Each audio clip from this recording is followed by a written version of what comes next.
All right, today we are looking at lines, specifically linear relationships in general. So first thing that comes up is looking at slope. So slope, I've written it out a couple of different ways. So we think of it as the rise over the run, which is really the same thing as saying vertical change over any horizontal change. Here, this little Greek letter delta just means change in y over the change in x. And then here's a way to write it out as a formula. So the y2 minus the y1 over the x2 minus the x1. And really, these could be flipped around. So let me make a note of that. If I did y1 minus y2 over x1 minus x2, that would also get me the same slope. I just have to be consistent when I'm pulling from one point to the next. Okay, next we're looking at visual representations of slope.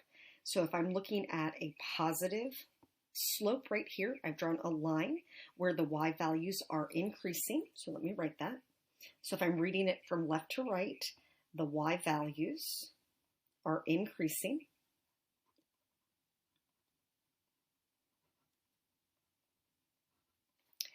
Okay, if I look over here at a slope that's negative, if I read it from left to right, I can see that those y values are decreasing.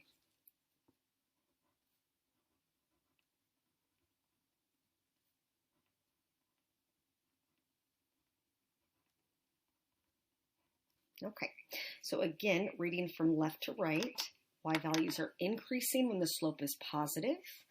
Y values are decreasing when the slope is negative. When the slope is 0, that means that we're looking at a horizontal line.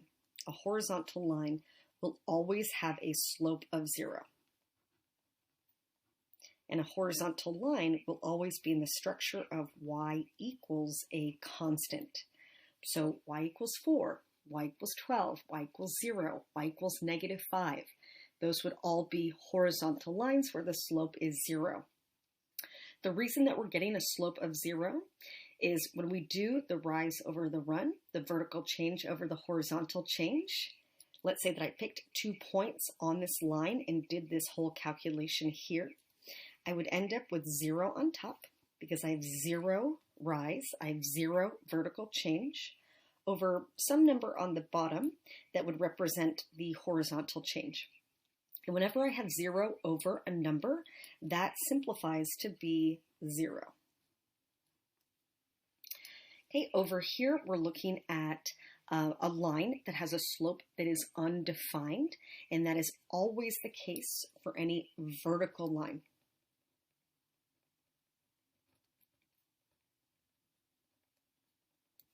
Okay, and then any vertical line always is in the structure of x equals a constant. So this could be, for example, x equals -12, x equals 0, x equals 20. All of those would be vertical lines. And again, let's say that I had picked 2 points on this line and I worked through this calculation above. Let me show you what I'm pointing to, this calculation above. So then I would end up with a number on top to represent the vertical change.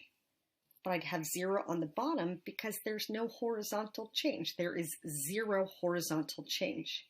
And whenever I have 0 on the bottom of a fraction, that is when it is undefined.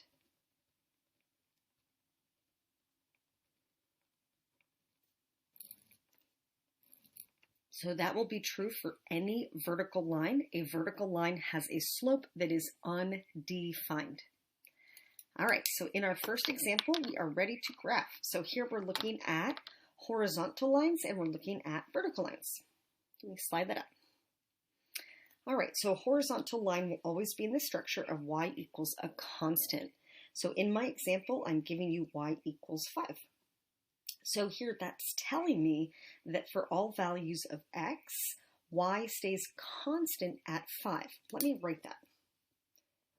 So for all values of x,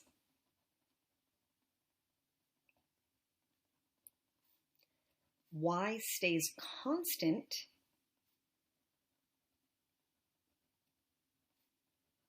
at 5.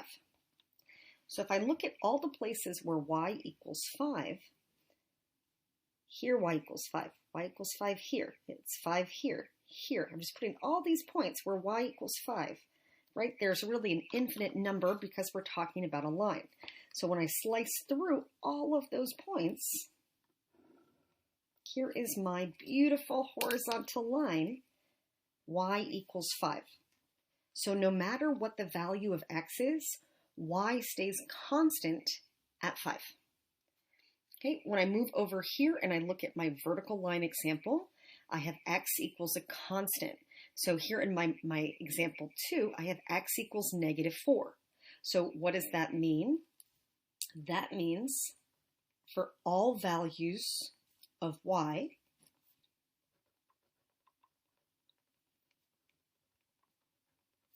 x stays constant at -4. Okay, so no matter what the y value is, x is staying constant at -4. So right here, x is -4, x is -4 here, here, anywhere I see on this vertical pathway right there. So if I connect my points, I'm drawing in my line right here.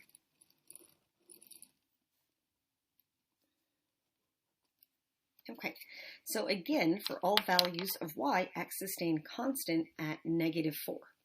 Okay, I also want to tuck in with each of these what the slopes are.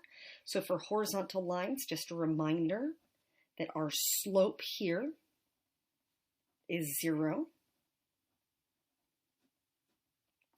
Okay, so our slope is 0 because we have 0 rise, but we have a whole lot of run. So we end up with 0 over a number would simplify to be 0. Okay, for the vertical line, our slope is undefined.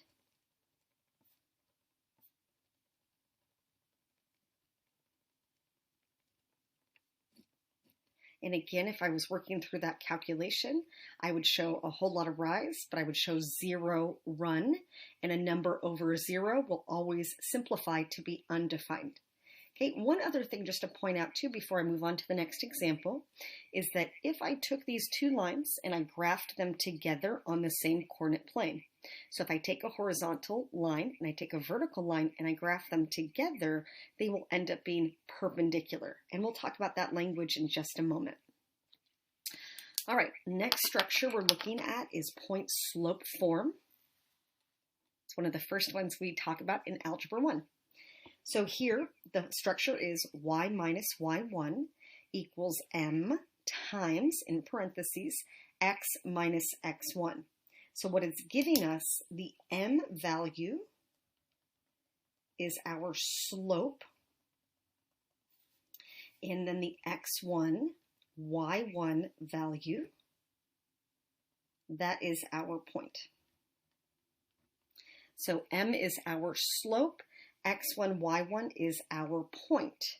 Okay, and what's really interesting to point out is that it's always the opposite of what it appears because of the structure of the formula.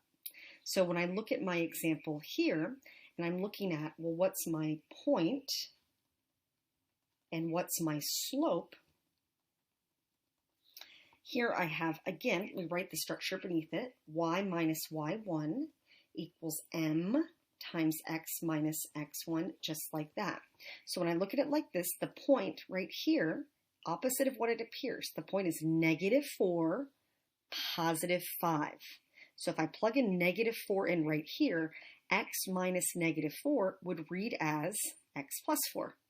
And if I plug in just a 5 right here, it will read as y minus 5. So my point is at -4, +5.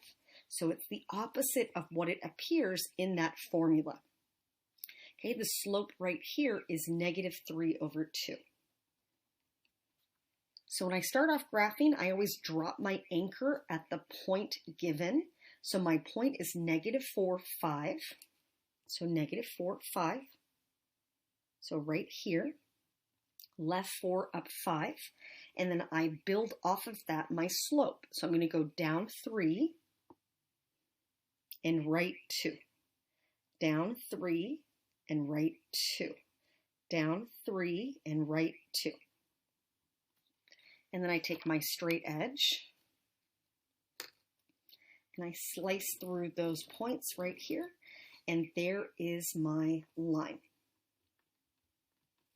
So any point that's along this line here, if I stopped anywhere along it, picked a point, plugged it in, it would make that statement true. Okay, next structure we're looking at is slope-intercept form. It's usually the favorite. It's usually the easiest structure to learn in Algebra 1. So here we have literally slope and y-intercept. So the M here is still the slope, and then the B is the y-intercept. Okay, but we usually think of it as a point, so we'd write it as 0, comma B. Okay, that would be our y-intercept. So here in this model, let me write the format underneath it, y equals mx plus b. Here I can see that my slope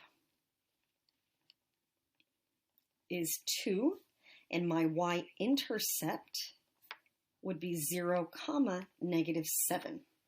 Okay, so here I drop my anchor, I plot my first point at 0, negative 7, so right here, and then I build off of it my slope. My slope is 2, so I'm going to go up 2 and right 1, up 2, right 1, and so forth. Okay, and then I'm going to connect my dots and draw in my line. All right, so there is a little refresher of slope-intercept form. Okay, please flip your sheet or pull out the second sheet. And here we go. Okay, next up, I'm looking at identifying the x and y intercepts. So when I'm looking at the x-intercept, I'm just looking at where does it cross the x-axis. The y-intercept, where does it cross the y-axis. So the x-intercept always occurs, let me write this underneath it, when y equals 0. And the y-intercept always occurs when x equals 0. So when I'm looking for the x-intercept, right, here's my x-axis. So my x-intercept would be right here. Let me draw an arrow to it right here. So that is my x-intercept. And then as a point, that point would be at negative 5, comma 0. So it's what the x value is when y equals 0. Where does it pass through the x-axis? Okay, the y-intercept, here's my y-axis right here. Okay, my y-intercept is always when x is 0. So what is the y value, the y coordinate, when x is 0? So I'm looking right here at that point. That's my y-intercept. Okay, and the x value is 0, and the y value is 3. So my x-intercept here is negative 5, 0. My y-intercept here is 0, 3. Okay, next up, we're looking at standard form. So standard form is just a way that we organize it. So we have our variables on the left, we have our constant on the right, and we don't have any fractions. So it's always in this structure, and we are free of any fractions. So I'm just going to write no fractions off to the side. No fractions. Okay.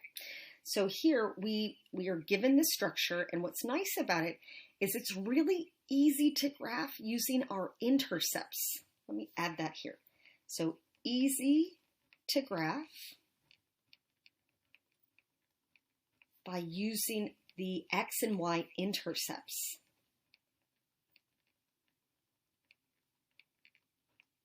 Okay, so if I'm looking at the x-intercept first, I know that that's when y is 0. So a little reminder there, x-intercept is when y is 0. So if I look at my structure here, if I plug in 0 for y, if I plug in a 0 right here, then I can actually just block this part out because that whole part went away to 0. So I'm really looking at 2x is equal to 12. And when I solve that basic equation, I'm just dividing each side by 2. I get that x is equal to 6. So x is equal to 6 when y is 0. So my x-intercept is at 6, 0. So if I plot that, that is right here. Oh, right here, 6, 0.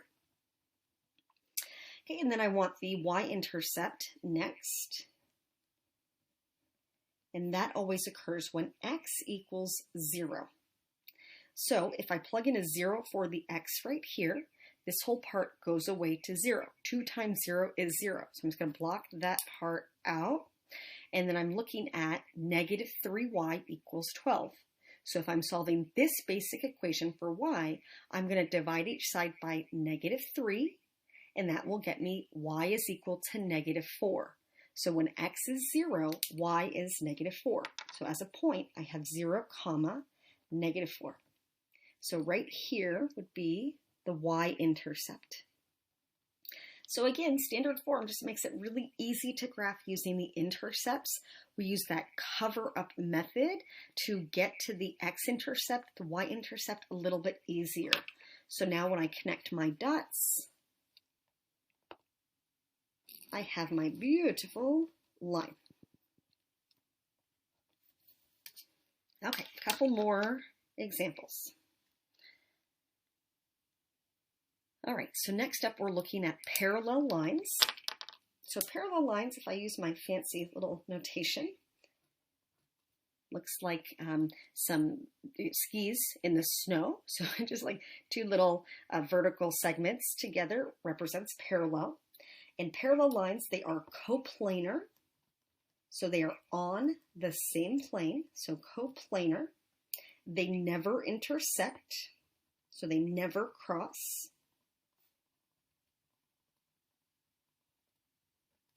And they never cross, they never intersect because they have the same slope. Same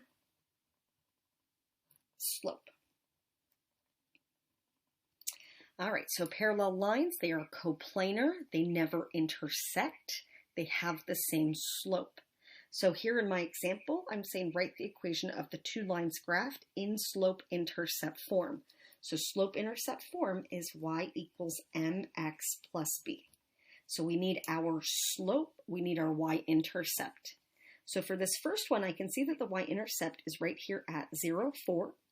And then I'm going down 1 and right 3. So my slope is negative 1/3. So this line, y equals negative 1/3 x. There's my slope right there. Y-intercept is at 0, 4, so plus 4. So there is my first equation. And then for this line right here, I can see that the y-intercept right here is at negative 6. So the point would be 0, negative 6. We're going down 1, right 3, down 1, right 3. So my equation would be y equals negative 1/3 x and then minus 6. Okay, so I have my two equations, and what we should notice is that they have the same slope, right? The slope here, negative 1/3, slope here, negative 1/3. They have the same slope, which is why they're never going to cross. Okay, next up over here, we're looking at perpendicular lines. My shorthand notation looks like this upside down T that represents perpendicular. Perpendicular lines are also coplanar, so they're on the same plane. Okay, they do cross this time. They intersect at 90 degrees. So they create 90-degree angles. And we know that their slopes are opposite reciprocals.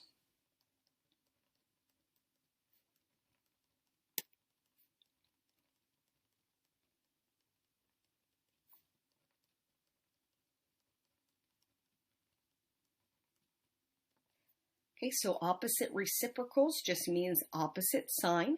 So positive becomes negative, negative becomes positive, and reciprocal just means fraction flipped. All right, so here I'm saying write the equation of the two lines graphed in slope-intercept form. So we also want y equals mx plus b. We want the slope, we want the y-intercept. So for this line right up here, this line, I can see that the y-intercept right here is at -7, so 0, -7. And then my slope, say if I look at points that are clearly defined, I'm going up 1, 2, 3, and right 2. So this would be y equals 3 over 2x, and then -7. So that's that first line, this line right here.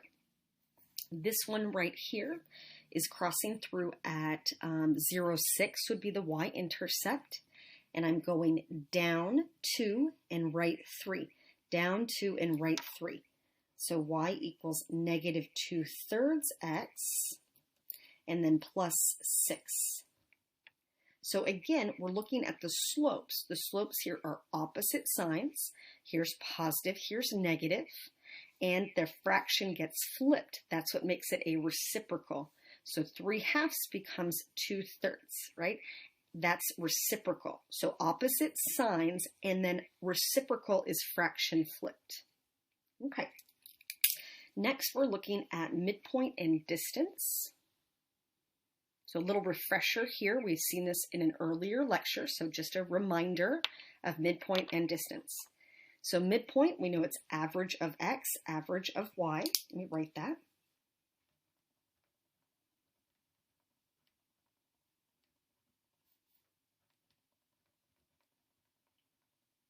So average of x values, average of y values.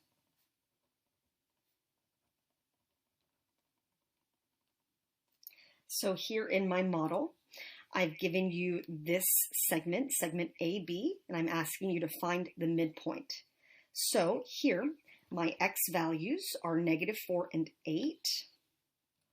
So I'm taking -4, I'm adding 8, and then dividing by 2. Okay, my y values are 6 and 2, so I add them and divide by 2. So if I'm finding the average of two things, I'm adding them together, dividing by 2.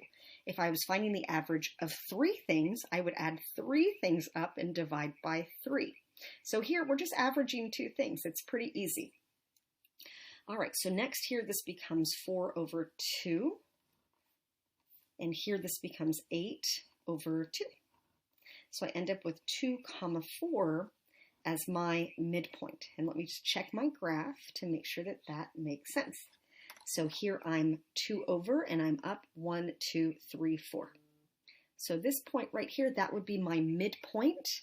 That is the point that would bisect this larger segment, creating 2 congruent parts here and here.